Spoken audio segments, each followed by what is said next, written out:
আচ্ছা, আজকে এন্ডোস্পার্ম ডেভেলপমেন্টের প্রসেসটা পড়াবো। তো আগে একটুখানি লিখেই রেখেছিলাম এটা, যে এন্ডোস্পার্ম ডেভেলপমেন্ট শস্য গঠনটাকে বলা হয়।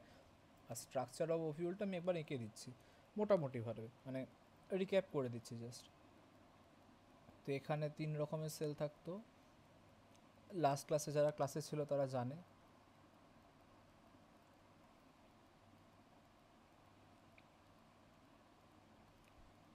তো আমরা বলতাম কি, এই যে 3টে সেল, একে বলতাম আমরা অ্যান্টিপোডাল সেল।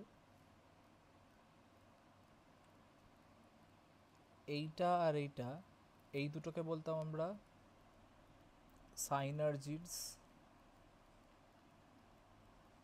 আর এই যে সেলটা আছে, আমি একটু ডার্ক কালার করে দিচ্ছি, এই পুরো সেলটা, এইটা হচ্ছে কি এগ বা ওভাম এটাতে থাকে। আর এরা কারা? এরা হচ্ছে পোলার নিউক্লি। এই দুটো মিলিয়ে অনেক সময় কি হয়, একটা টুয়েন বানায়। তো যখন ধর একটা,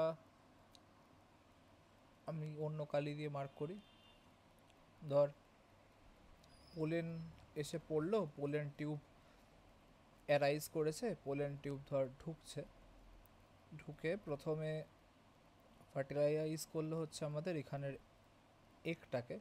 তাহলে নর্মালি এটা কি হয়, এন প্লাস এন, 2n তৈরি করে এন্ডোসোমটা। এবার অনেক সময় হয় কি, এর মধ্যে আরেকটা নিউক্লিয়াস থাকে, এইটা তো এর সাথে ফিউজ হয়ে গেল, তাহলে এইটা আর আমার নেই এখন। এখন এই যে নিউক্লিয়াসটা, এটা এর সাথে কখনো ফিউজ করে যেতে পারে, এটা ডবল ফার্টিলাইজেশন বলা হয়। আর এই ফিউশনটাকে ট্রিপল ফিউশন বলা হয়, কারণ অলরেডি বললাম কি পোলার নিউক্লি 2n হয়। এর সাথে যদি ধর আরও একটা নিউক্লিয়াস এসে জোরে, যেটা মেল নিউক্লিয়াস, মেল থেকে এটা ধর জুড়লো, তাহলে আলটিমেট রেজাল্ট কী হবে, 3n, যেটা ট্রিপ্লয়েড। তাই জন্য আমাদের এন্ডোস্পার্মটা অনেক সময় এন্ডোস্পার্ম ট্রিপ্লয়েড নেচারের হয়। বোঝা গেল? তো এইটার কারণ কি, ডবল ফার্টিলাইজেশন। আগের দিনকে ওইগুলো বলিয়েছিলাম ক্লাসে আরও ডিটেলে, এখন তো শর্টে বলছি। ডবল ফার্টিলাইজেশন আর ফিউশনটাকে বলা হয় ট্রিপল ফিউশন। ঠিক আছে, এইটা একবার মাথায় রেখে দে। বাকি এবারে আমরা যেটা আজকের টপিক সেটা এটা, তো এইটা পড়ানো শুরু করছি তারপর।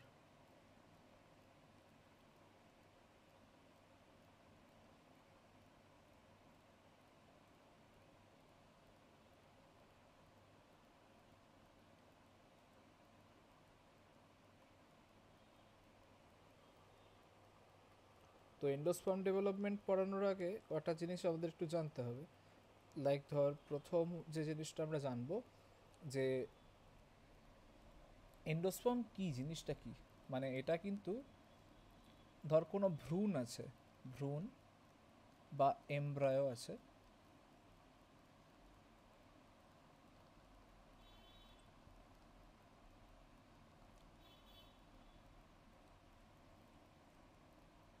তার একমাত্র খাবার এটা,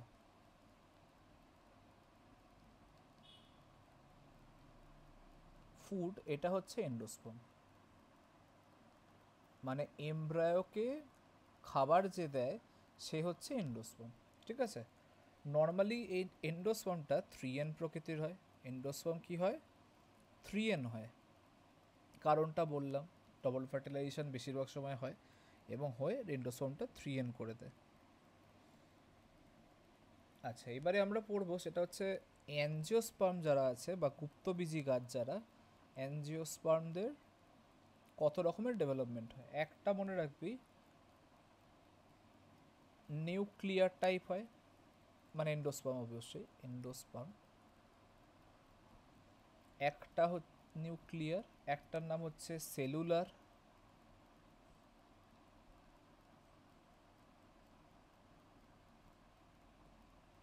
আচ্ছা, এন্ডোস্পার্ম মানে কিন্তু শস্য, হ্যাঁ মনে রাখবি, অ্যাঞ্জিওস্পার্মের শস্য বা এন্ডোস্পার্ম ডেভেলপমেন্ট। তো আমরা 3 রকমের টাইপ বললাম, একটা নিউক্লিয়ার বললাম, একটা সেলুলার বললাম, ও আরেকটা লিখতে ভুলে গেছি, হেলোবিয়াল এন্ডোস্পার্ম। এই 3 রকমের হয়। তো আমরা এবারে এই তিনটের মধ্যে পড়াই, আলোচনা করে করে মোটামুটি, মানে দেখ যে কী কী টাইপ হয়। যার আগে ইরেজ করি।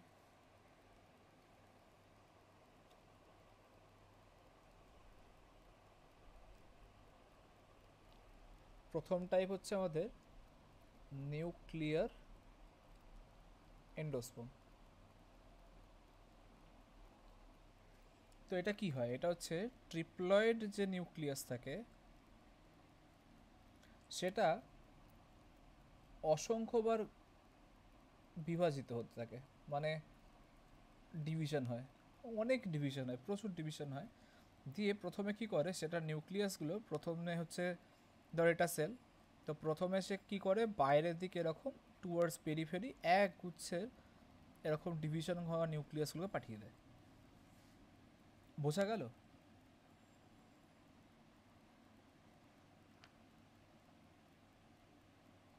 আচ্ছা, যদি বোঝা না যায় তাহলে দাঁড়া, প্রথমে তাহলে আমরা স্টেপ বাই স্টেপই নাহলে দিকে দেখাই বেটার।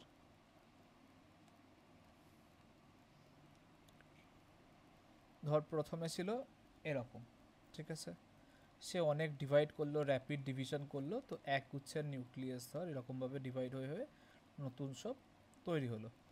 এরা কি করে, প্রথমে হচ্ছে এরকম কোষ প্রাচীরের দিকে বা সেল ওয়ালের দিকে এরকমভাবে ছড়িয়ে যায়। এই ডিভিশন পয়েন্টসগুলো সব নিউক্লিয়াসগুলো এরকমভাবে চারদিকে ছড়িয়ে যায়, মানে সেল ওয়াল বা কোষ প্রাচীরের দিকে চলে যায়। এবার মাঝখানটা দেখ এরকম ফাঁকা থাকে, এই জায়গাটাকে ফাঁকা, আমি এটা সাদা দিয়ে মার্ক করে দিচ্ছি,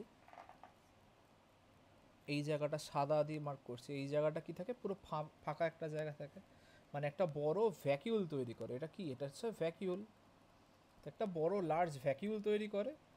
আর বাকি যে কোষ প্রাচীরের দিকে যে সেলটা থাকে এগুলো হচ্ছে আস্তে আস্তে কি করে, এখানে কিছু ওয়াল তৈরি হতে থাকে।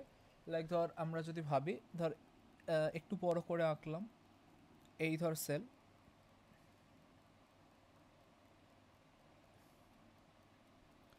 এবার এই দেখা যাচ্ছে এইখানে ছোট মতো একটা গ্যাপ দেখাচ্ছি, এটা সাদা ভ্যাকিউলটা এটা। আর বাইরে বাকি যে সেলগুলো ছিল সেই সেলগুলো এখনও নিউক্লিয়াসগুলো রয়ে গেছে, ধরে নে এইরকম নিউক্লিয়াসগুলো চারদিকে ছড়িয়ে রয়েছে, তাদেরকে এরকম পলিগোনাল শেপের সেল তৈরি হয়ে গেছে আশপাশটা, সেলুলারাইজেশন হলো,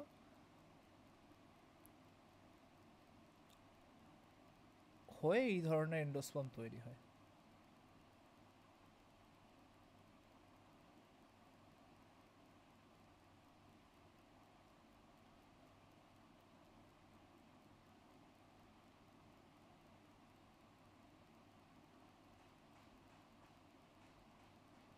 আমি এঁকে রাখছি, মোটামুটি একটা এঁকে নিস। এবার এরম তো পুরো কমপ্লিট করতে গেলে আজকে আর আমাদের ক্লাসে দেখবো এইটুকুর জন্যই ভিডিও রেকর্ডিং হচ্ছে, মোটামুটি 15-20 মিনিট চলে গেল শুধু এইগুলো ভরাট করতে। তো মনে রাখ যে এরকমভাবে সেলুলারাইজেশন হয়, পুরো চারপাশে কি হয়, সেল সেল সেল সেল তৈরি হয়ে যায়। আশপাশে আমি কতগুলো এবার রাফলি দেখিয়ে দিচ্ছি, এরকম কতগুলো সেল তৈরি হয়ে যায়।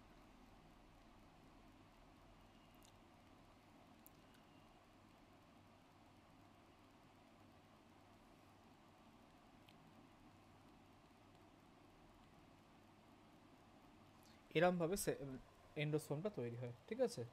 মানে দেখ খেয়াল করে যে প্রথমে একটা সেন্ট্রালে লার্জ ভ্যাকিউল তৈরি হয়, এইটা সেটা, আর তারপরে বাকি যে কোষ প্রাচীর দিকে এইগুলো কি হলো, সব এন্ডোস্পার্মের টিস্যু বা কলা তৈরি হলো। তো এই ধরনের যদি কোনো এন্ডোস্পার্ম তৈরি হয়, যেগুলোকে আমরা বলবো কি নিউক্লিয়ার টাইপ, কারণ দেখ অনেকগুলো নিউক্লিয়াস এখানে আছে, এবং প্রথম ডিভিশনটা তার নিউক্লিয়াসের হয়েছিল। নিউক্লিয়াসগুলো প্রথমে নর্মাল সেন্টারে হয়েছিল ডিভিশন, তারপরে সেটা পেরিফেরি বা কোষ প্রাচীরের দিকে চলে যাচ্ছে, এবং সেখানে গিয়ে তাদের সেলুলারাইজেশন হচ্ছে, বা কোষ প্রাচীরগুলোর ভিতরে দেখা যাচ্ছে আরও কোষ তৈরি হয়ে যাচ্ছে, নিউক্লিয়াসের গা বরাবর কোষ তৈরি করে দিচ্ছে, কোষ করে করে ওই জায়গাটায় এন্ডোস্পার্ম তৈরি করে। তো এই টাইপের জিনিসটা আমরা কাদের মধ্যে দেখতে পাই, এক্সাম্পলে লিখে রাখবি, আম গাছে এটা দেখতে পাই, ম্যাঙ্গিফেরা লিখলাম, আম গাছ। আচ্ছা, প্রাইমুলাতে দেখতে পাওয়া যায়, আচ্ছা, এছাড়া ক্যালোট্রপিস, আকন্দ গাছ বলা হয় এটাকে। আচ্ছা, আর মালভা বলেও একটা এক্সাম্পল আছে, তো মালভাতেও দেখতে পাওয়া যায়। এইগুলো সব কি পাওয়া যায়? নিউক্লিয়ার এন্ডোস্পার্ম পাওয়া যায়। এরপরেরটা আবার করাই।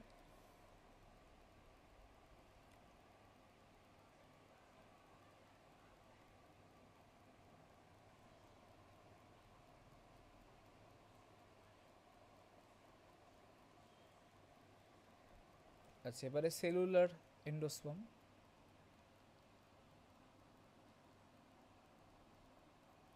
তো সেলুলার এন্ডোস্পার্ম কি হয়? প্রথমে হচ্ছে 3N যে নিউক্লিয়াসটা আছে, এটা প্রথমে সেল ওয়ালটা তৈরি করতে থাকে। এর কি হয়? সেল ওয়াল তৈরি হয়। সেল ওয়ালের দিক থেকে নিউক্লিয়াসগুলো ডিভিশন হয়, আর তারপরে সেগুলো সেলুলারাইজেশন হয়ে যায়,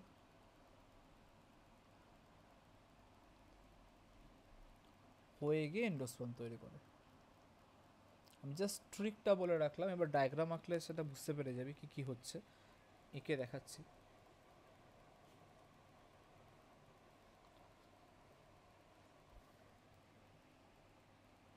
ধর এইটা হচ্ছে আমাদের সেই নর্মাল ইয়েটা, নিউক্লিয়াসটা যেটা সেলের মধ্যে আছে। এই প্রথমে করবে কি,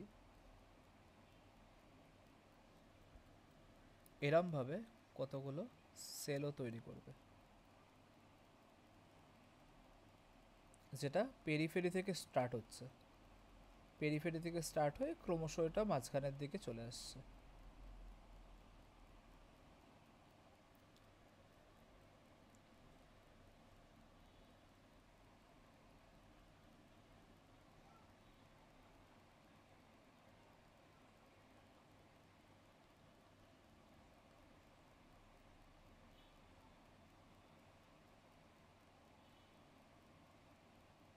পরে এটাই পুরোটা ফিল আপ হয়ে যায় নেক্সট স্টেপে, একাধিক এরকম সেল তৈরি হয়, দিয়ে এরকম একটা এন্ডোস্পার্ম তৈরি করে।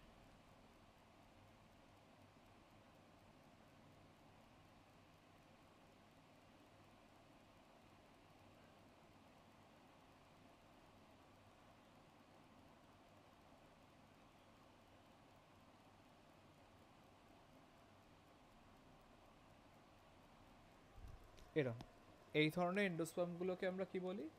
এগুলো হচ্ছে আমাদের সেলুলার টাইপ। কেন সেলুলার টাইপ? কারণ দেখ, একটা সেল থেকে একাধিক সেল তৈরি হয়েছে, সেখান থেকে পুরোটাই একটা সেল তৈরি হয়ে গেছে, এই পুরোটা একটা সেলুলার টাইপ, এটা ওই জন্য এই এন্ডোস্পার্মটাকে বলা হয়। এটার এক্সাম্পল কি? ডাটুরাতে পাওয়া যায়, ধুতুরা বলা হয়। আচ্ছা, এছাড়া পেটুনিয়াতে পাওয়া যায়,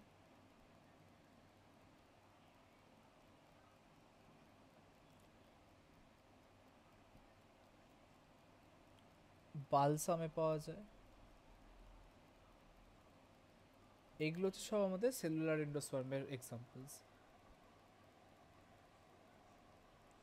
একটা জিনিস মনে রাখবি, এখানে কিন্তু স্টার্টিং থেকে মানে শুরু থেকে একদম এন্ডিং অবধি, নিউক্লিয়াস থেকে শুরু করে এন্ডোস্পার্ম অবধি সব সময় কি থাকে? সেল হতে থাকে, সেল টু সেল, এবং তার থেকে আরও অনেক সেল, এই ফরমেশনটা হয়ে যায়। বোঝা গেল? তো এইটা হচ্ছে সেলুলার এন্ডোস্পার্মের টাইপ। এর পরে আরেকটা আছে হেলোবিয়াল, এটাও পড়াবো, এটা লিখে নে।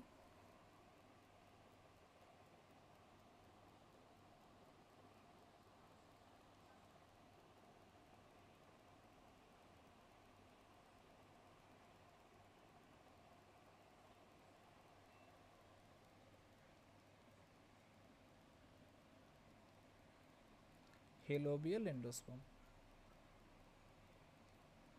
এবার এই হেলোবিয়ালটা কি হয়? প্রথমে ধর এই 3N যে নিউক্লিয়াস আছে সেটাই রইলো, এর প্রথমবার এরকম ডিভিশন হয়, একটা ওপর একটা নিচে, এইটাকে বলা হয় মাইক্রোপাইল।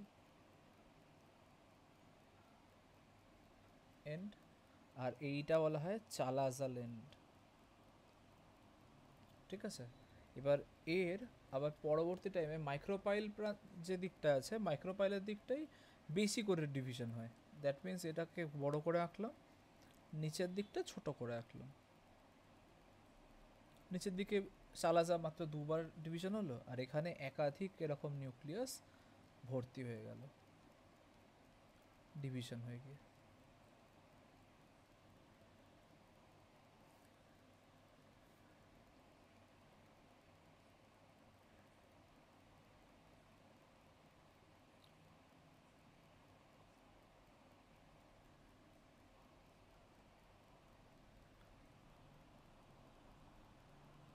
এই ধরনের এন্ডোস্পোম দেখা যাবে।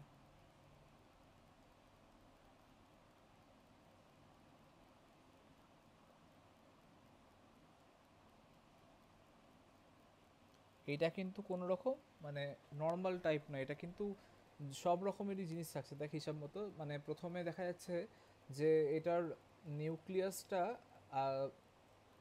মানে নিউক্লিয়ার আর হেলোবিয়ালটা কি, নিউক্লিয়ার আর হচ্ছে তোর সেলুলারের দুটোর মাঝামাঝি। প্রথমবার দেখা যায় যে এর হচ্ছে একবার ডিভিশন হচ্ছে, যেটা একটা থেকে দুটো তৈরি হচ্ছে।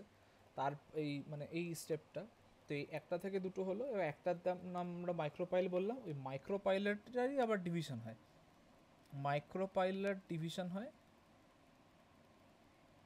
হয়ে অনেকগুলো নিউক্লিয়াস তৈরি করে। তারা আবার পরে যে চালাজাল এন্ড আছে সেটা আবার নিচের দিকে পরে পরে ডিভিশন করতে থাকে কন্টিনিউয়াস, দিয়ে সেটা কি করে নিচের দিকে নেমে যায়। আর নিচের দিকে নেমে গিয়ে ওই ডিম্বক রন্ধ্র বলে বাংলায়, আর আমি লিখে দিচ্ছি এগুলো বাংলা ইংলিশ দুটোই।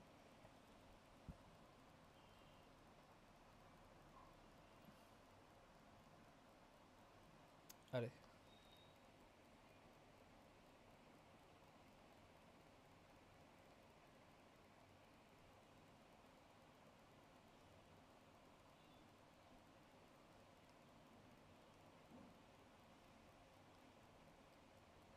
ডিম্বক রন্ধ্র বা মাইক্রোপাইলার পোর বা ওপেনিং, এই দিকটার দিকে অ্যাকচুয়ালি এই ডিভিশনটা হয়। ঠিক আছে, তো এটা হেলোবিয়াল হয়। এখানের এক্সাম্পলে তোরা একটা জেনে রাখ, অ্যাসফোডেলাস বলে একটা গাছ হয়। তো এই অ্যাসফোডেলাসের মধ্যে অ্যাকচুয়ালি এই হেলোবিয়াল টাইপটা দেখতে পাওয়া যায় আমাদের। ঠিক আছে, অ্যাসফোডেলাসটা মাথায় রাখবি। এই একটাই এক্সাম্পল আমরা করালাম এটার।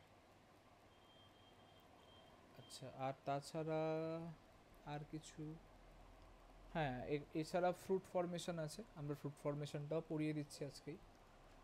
এটা হয়ে গেলে দেখ মুছে দিই।